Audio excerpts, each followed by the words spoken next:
오늘 제9주 창조주 하나님 46페이지입니다. 자, 우선 하나님께 기도하면서 시작합시다. 자비로우신 하나님, 오후에도 말씀 배울 수 있도록 하시니 감사합니다. 예수 그리스도 때문에 우리의 아버지가 되신 하나님이 창조하시고 우리를 돌보시는 것을 배우면서 이 시간도 우리를 돌보시는 하나님과 친교가 있는 시간 되게 하소서. 주 예수 그리스도 이름으로 기도드립니다. 아멘. 자, 드시는 분은 읽지 않아도 됩니다. 드시지 않는 분만 같이 읽으시면 됩니다. 46페이지입니다. 전능하신 성부 하나님, 천지의 창조주를 나는 믿사오며 라고 고백할 때 당신은 무엇을 믿습니까? 우리 주 예수 그리스도의 영원하신 아버지께서 아무것도 없는 중에서 하늘과 땅과 그 가운데 있는 모든 것을 창조하셨고 또한 그의 영원한 작정과 섭리로서 이 모든 것을 여전히 보존하고 다스리심을 믿으며 이 하나님께서 그의 아들 그리스도 때문에 나의 하나님과 나의 아버지가 되심을 나는 믿습니다.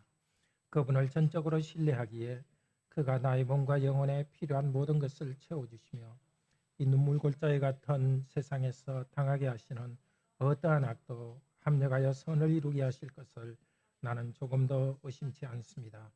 그는 전능하신 하나님이시기에 그리할 수 있고 신실하신 아버지이기에 그리하기를 원하십니다.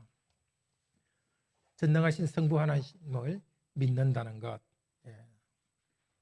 그것에서 우선 창조하셨다는 걸 고백하고요.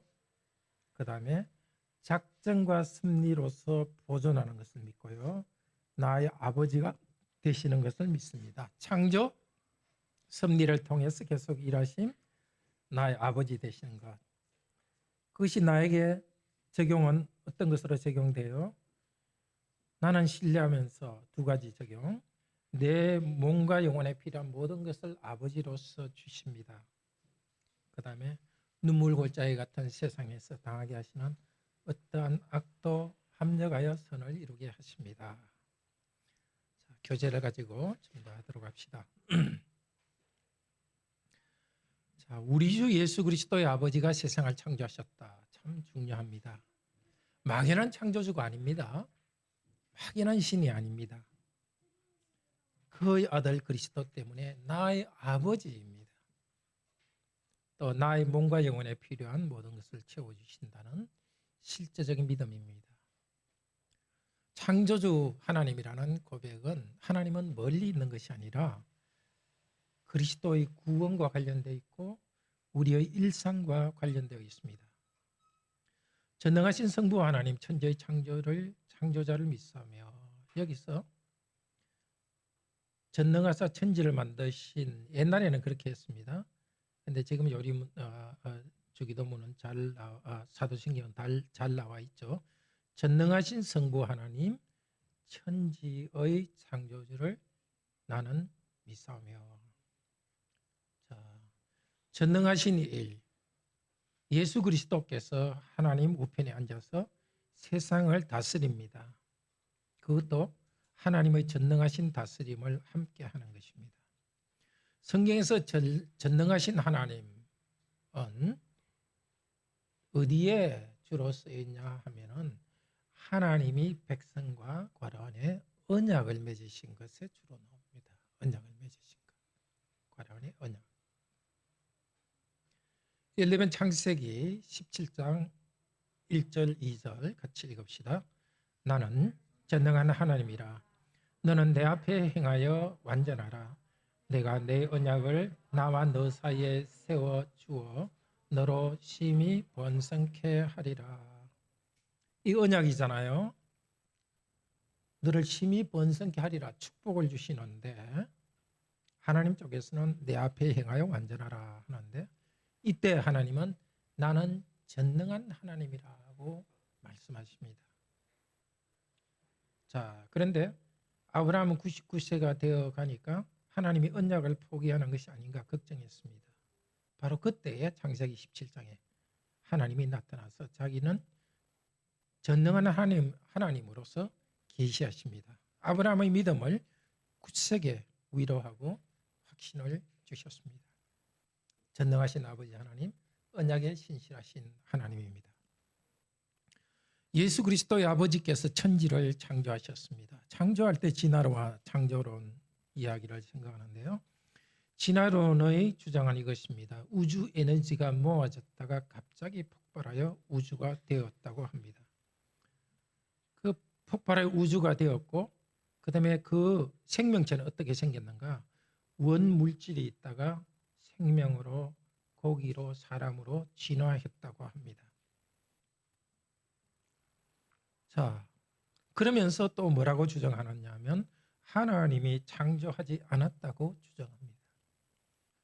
좀 주장이 이상하죠. 하나님이 창조하지 않았다고 주장할 것 같으면 뭐 근거가 있어야 되는데, 자연 가운데서 일어나는 일 모두가 하나님이 주관하시는데, 그래서 진화론도 믿음이라고 할 수 있습니다.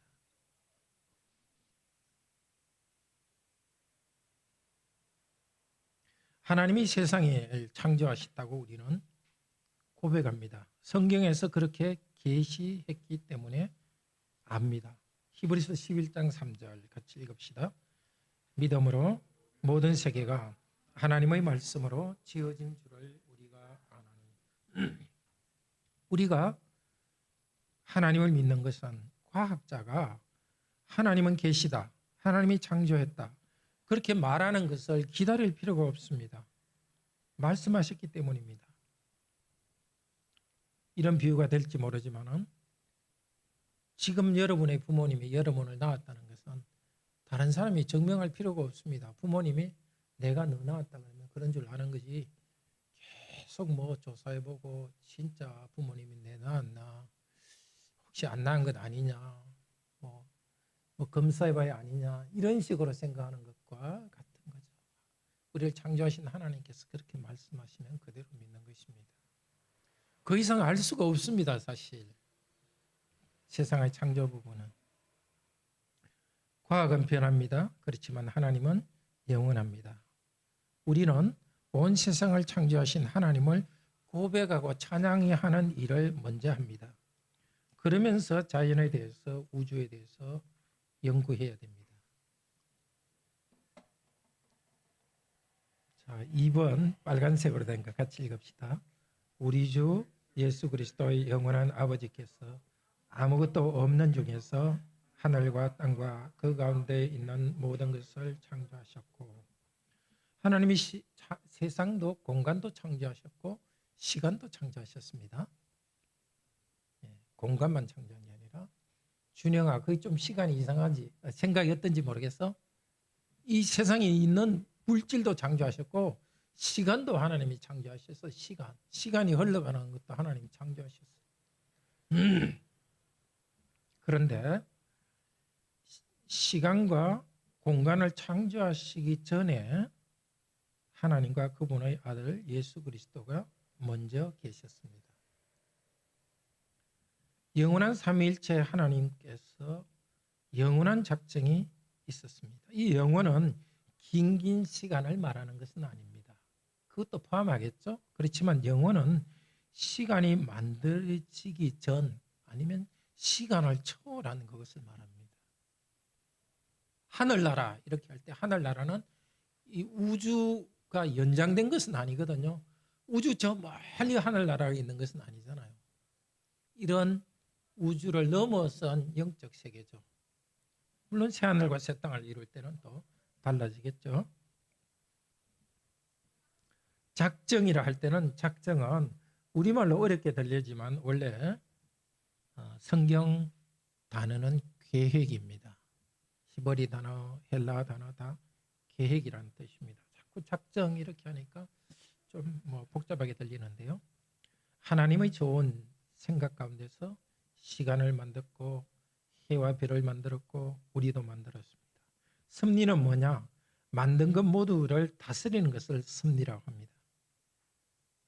섭리라 할 때는 또 두 가지로 나눠지겠죠. 보존하는 것, 그대로 있게 하는 것이고, 또 다스리는 것.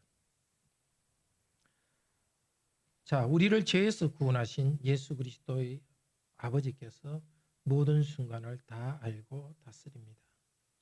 우리에게 일어나는 것은 괄호 안에 우연히 되는 것이 아니라 하나님께서 영원 전에 계획한 대로 다 행하십니다. 3번 또 오렌지색으로 된 것 같이 읽읍시다. 이 하나님께서 그의 아들 그리스도 때문에 나의 하나님과 나의 아버지가 되심을 나는 믿습니다. 볼테르와 같은 철학자가 믿는 창조주는 인격적인 분이 아니라 괄호 안에 법칙입니다. 법칙으로서 하나님을 믿는 것을 뭐라 그러죠? 무슨 론? 이성으로 믿는 것, 이신론이라고 그러죠. 이신론, 영어로 데이즘. 말하자면 하나님께서 세상을 창조하신 다음에 자동적으로 법칙으로 돌아가게, 세상이 자동적으로 돌아가게 하고 하나님이 직접 다스리시지는 않는다는 것입니다. 법칙을 신으로 봅니다. 법칙으로 온 세상이 자동적으로 움직인다고 말합니다. 그러나 성경은 가르칩니다. 이 세상은 나를 사랑하시는 하나님이 다스리십니다. 이 하나님은 그 아들 그리스도를 나를 위해 죽게 하셨고 부활하게 하셨습니다. 온 세상을 창조하시고 다스리는 하나님은 그리스도 때문에 나의 아버지이십니다.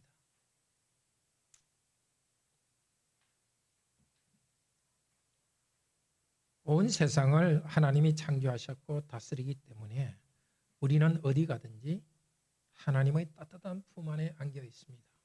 아주 냉혹한 법칙의 세계를 살아가지 않습니다. 미국에서 반문화 운동이 일어나던 1970년경에 히피 또 마약 그런 것이 유행하던 그 시기에 미국에서 또 유럽에서 복음을 아주 잘 전하던 프란시스 셰프라는 분이 있습니다. 셰프가 이렇게 복음을 전하면서 이런 말을 했습니다. 자, 여러분, 이 세상에 궁극적인 것이 뭐라고 생각하십니까? 법칙이라고 생각하십니까? 아니면 인격적인 하나님이라고 생각하십니까? 좋습니다.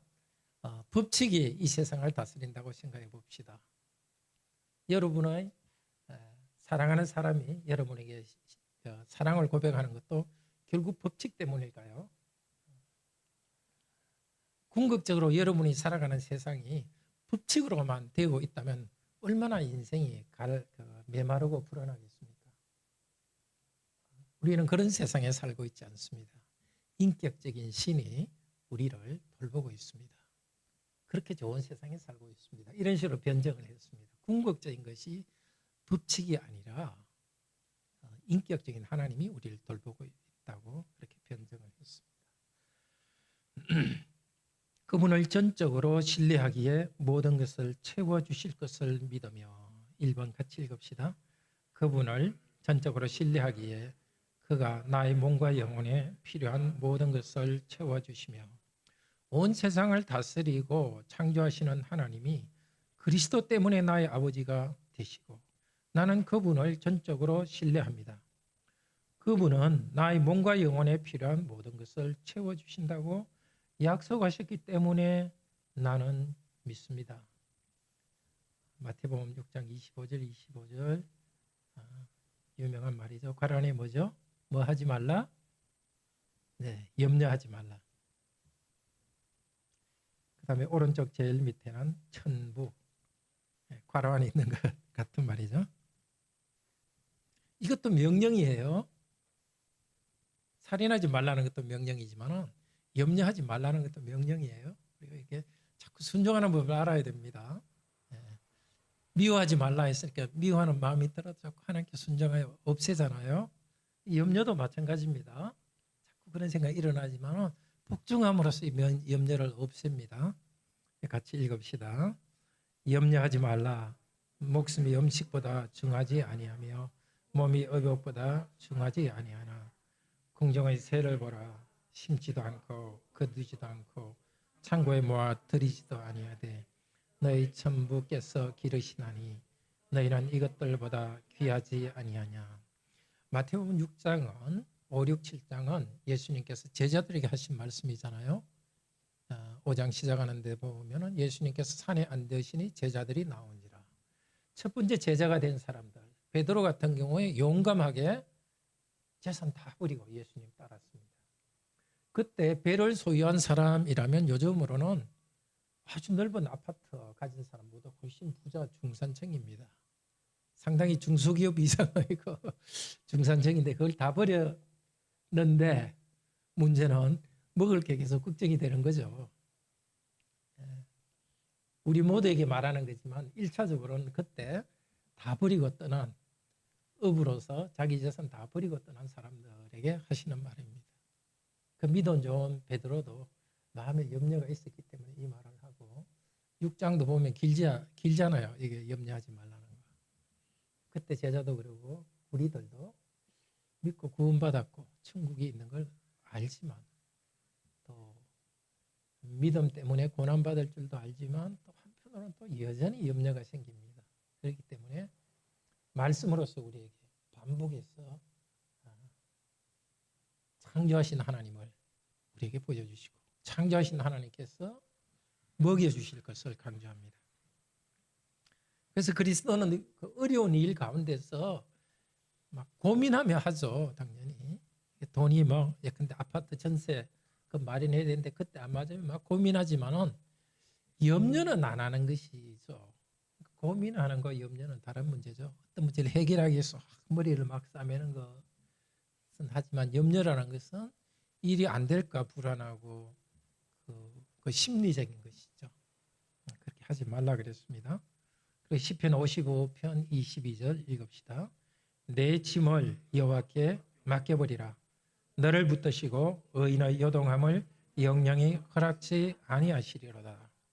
베드로가 이걸 그대로 인용합니다. 베드로전서 5장 7절에 인용합니다. 맡겨버린다는 것은 던져버린다는 뜻입니다. 히브리어는 잘 모르겠는데 헬라어의 뜻은 던져버리라는 뜻입니다. 자꾸 달라붙는 거 던져버리라고. 어떻게 던져버리겠습니까? 어떻게 해야 염려를 던져버리죠? 주님 같이 가주세요. 기도로 던져버리죠. 물질은 던져버리지만 우리 생각은 고백함으로써 던져버리죠. 주님께 계속 염려를 맡겨드립니다. 이렇게 맡겨드린다 할 때에 염려를 던져버리는 겁니다. 2번 똑같이 읽읍시다. 이 눈물 골짜기 같은 세상에서 당하게 하시는 어떠한 악도 합력하여 선을 이루게 하실 것을 나는 조금도 의심치 않습니다. 이 악이라는 것은 우리말의 악과는 뜻이 좀 다릅니다. 영어로 evil인데요. 영어의 evil 할 때는 도덕적인 악만을 이야기하는 것이 아니라 나쁜 것을 다 말합니다. 예컨대 장애는 신체적인 악이라고 할 수 있습니다. 경제적으로 가난한 것, 경제적 악이라 할 수 있습니다.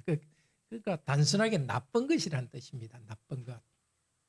모든 나쁜 것 또 합력하여 선을 이루게 하실 것을 조금도 의심치 않습니다. 이 세상은 눈물 골짜기다. 위로가 되는 말입니다.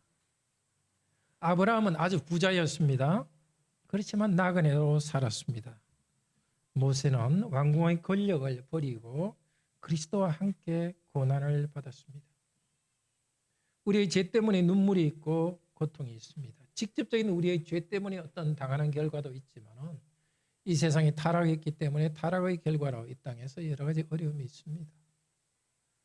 사랑하는 가족이 예기치 않게 어떤 일을 당하기도 하고 정말 갑자기 돌아가시는 일도 있고 우리에게도 그런 그 어려움으로부터 예외는 아닙니다. 그러나 모든 것이 합력, work together 막 조합돼 가지고 결국은 유익을 이룹니다.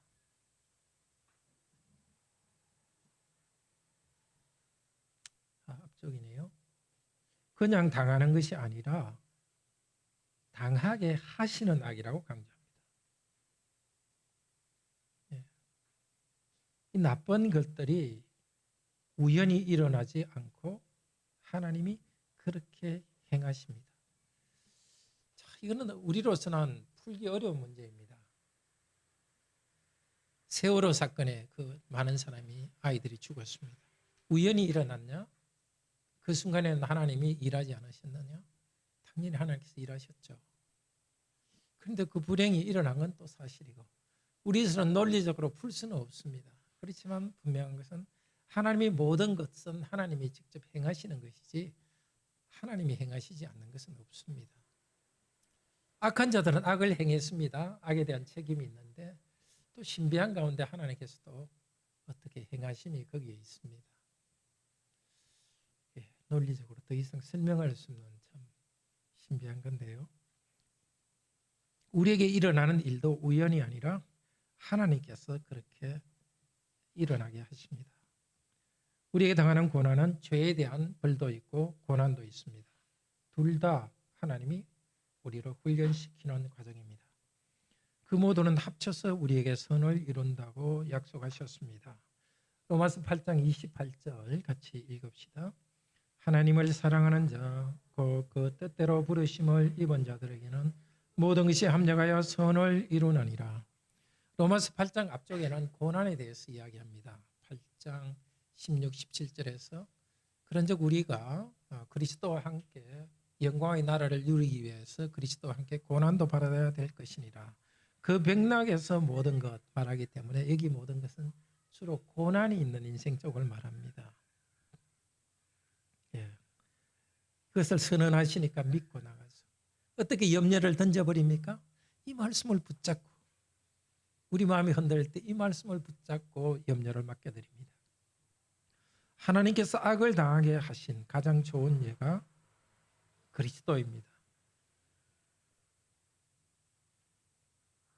눈물골짜기 같은 세상에서 심한 통곡과 눈물로 간절한 기도를 드리면서 세상을 살았습니다. 십자가에서 큰 고통을 당했습니다. 그러나 그 고통이 합력하여 선을 이루었습니다. 우리를 구원하시고 우리 영혼의 목자가 되셨습니다. 3번 같이 읽읍시다. 전능하신 하나님이기에 그리할 수 있고 신실하신 아버지이기에 그리하시기를 원하십니다. 두 가지죠. 우리의 모든 것이 합력하여 선을 이루게 하시는데 전능하시니까 하실 수 있는 능력이 있습니다. 아버지이기 때문에 원하십니다. 능력도 있고 원하시는 분 하늘에 계신 아버지입니다. 적용. 그래서 우리는 이 세상에서 어떤 불행이 와도 위로와 확신을 가집니다. 알 수 없지만 우리는 위로와 확신 가운데 살아갑니다. 나는 왜 이런 힘든 일이 생기는가? 저 사람은 행복한데 하나님은 왜 나를 싫어하시는 것이 아닌가? 어려움 때문에 남과 비교해서 그렇게 생각할 필요가 없습니다. 우리 각자에게는 지금 이 순간 가장 좋은 것을 주시고 있습니다. 모든 것이 합력하여 선을 이룬다 하셨으니까 좋은 것을 주신다 하셨으니까 우리도 그것을 믿고 살아가는 거죠. 이 순간 참 고통스럽지만 하나님께서 선을 이루어 가신다. 그런데 하나님께서는 평안 가운데서도 우리에게 열매를 얻기를 원하십니다.